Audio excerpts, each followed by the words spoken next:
कर्मों का फल, भक्ति की शक्ति। एक गांव में एक सूद नाम का इंसान रहता था। वह गलत लोगों की संगत में आ जाने की वजह से डाकू बन गया था।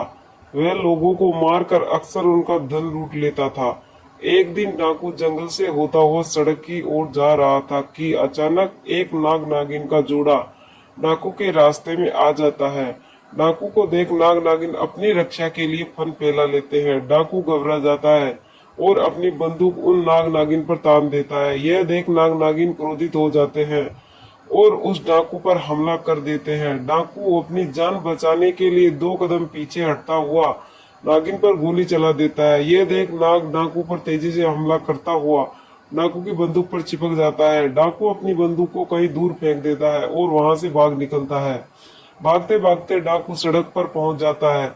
वहीं दूसरी तरफ उसी रास्ते से एक औरत और उसके साथ उसका एक 11 साल का बेटा भी था। वो दोनों घर की तरफ जा रहे थे। अचानक डाकू भी वहीं आ जाता है। डाकू को देख माँ बेटे घबरा जाते हैं। डाकू औरत के करीब जाता है और बलपूर्वक उस औरत से गले में टका सोने का हार खींच लेता है। अब औरत अपने और अपने बच्चे की जान की रक्षा के लिए उस डाकू से दया की भीख मांगती है। लेकिन डाकू इतना क्रूर स्वभाव का था कि वह अक्सर जिस किसी को भी लूटता था तो वह उसे मार भी डालता था। इसलिए डाकू पर उस औरत की बात का कोई असर नहीं होता और वह उस औरत को तेज धार चाकू मारकर बुरी तरह घायल कर देता है। यह देख बच्चा क्रोधित से तिलमिला उठता है और पत्थर उठाकर जोर से डाकू के सर पर दे मारता है। डाकू के सर से खून निकलने लगता है। डाकू उस बच्चे को भी चाकू से मार देता है और वहां से भाग जाता है।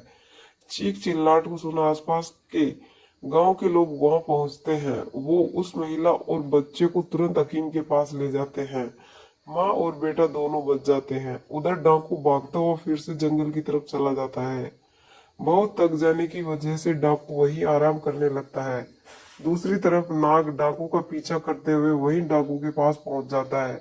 डाकू सो चुका होता है और इधर नाग अपनी नागिन की मौत का बदला लेते हुए डाकू के पैर को डस लेता है।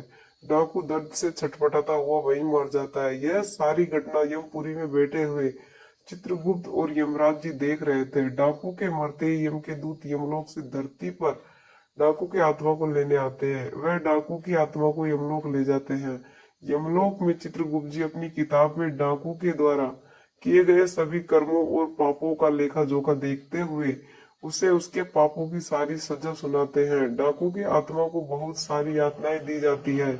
इसके बाद चित्रगुप्त जी डाकू की आत्मा को बोलते हैं कि जिस 11 साल के बच्चे को तुमने चाकू से मारा था उस पाप की सजा भोगने के लिए तुम्हारा फिर से धरती पर जन्म होगा और एक पंडित के घर में होगा जहाँ तुम सिर्फ 11 साल तक ही जीवित रहोगे।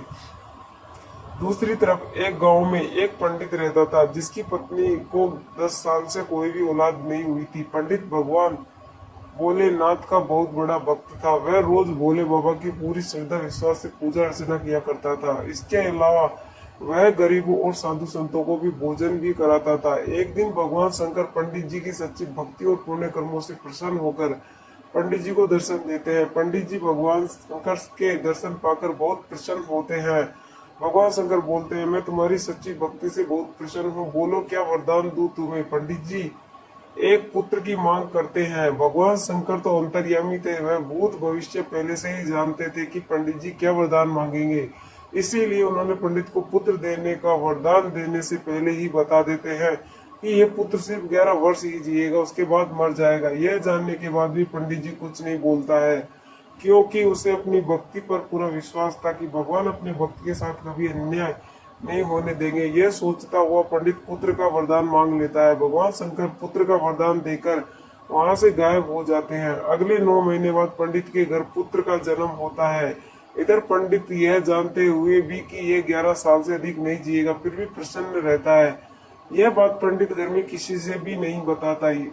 यह वही डाकू है जिसने 11 साल के बच्चे को चाकू से मारा था और अब एक पंडित के घर में पैदा हुआ जो कि सिर्फ 11 साल ही जिएगा। इधर पंडित अपने बेटे को धर्म कर्म पूजा भक्ति की सभी शिक्षाएं दे देता है।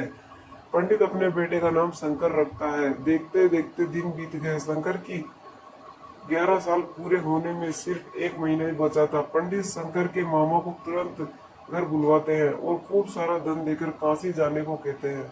यमलोक में चित्रगुप्त जैसे ही शंकर के पाप पुण्य की लेख की किताब खोलते हैं तो चकित रह जाते हैं और जोर से बोल उठते हैं, असंभव, अद्भुत। ये 2 शब्द बोलते ही चित्रगुप्त कुछ देर तक तो यूं ही मौन खड़े रहते हैं। फिर कुछ देर बाद चित्रगुप्त ऊंचे स्वर में यमदूतों को आदेश देते हैं कि तुरंत अभी के अभी शंकर की आत्मा को शंकर के शरीर में डाल कर आओ। यमदूत शंकर को उसके शरीर में पुनः डाल देते हैं और शंकर फिर से जी उठता है। अचानक ये चमत्कार देख के शंकर के शरीर में हलचल हो रही है। शंकर के मामा की खुशी का ठिकाना नहीं रहता। वहां यमलोक में इस बात को लेकर यमराज चित्रगुप्त से सवाल करते हैं कि यह कैसे हुआ। तब चित्रगुप्त जी बताते हैं कि जब मैंने किताब खोली तो उसमें शंकर के द्वारा किए गए पुण्य कर्म, भगवान शिव की आराधना और हवन जैसे शुभ और भक्ति की शक्ति से शंकर की कुंडली में जो उसके पिछले जन्म के पापों की वजह से मृत्यु का जो योग बना था वह योग खत्म हो चुका था। इसी के साथ शंकर के पुण्यों का लेखा सबसे अधिक था, जिस वजह से शंकर की उम्र बढ़कर 90 साल हो चुकी थी।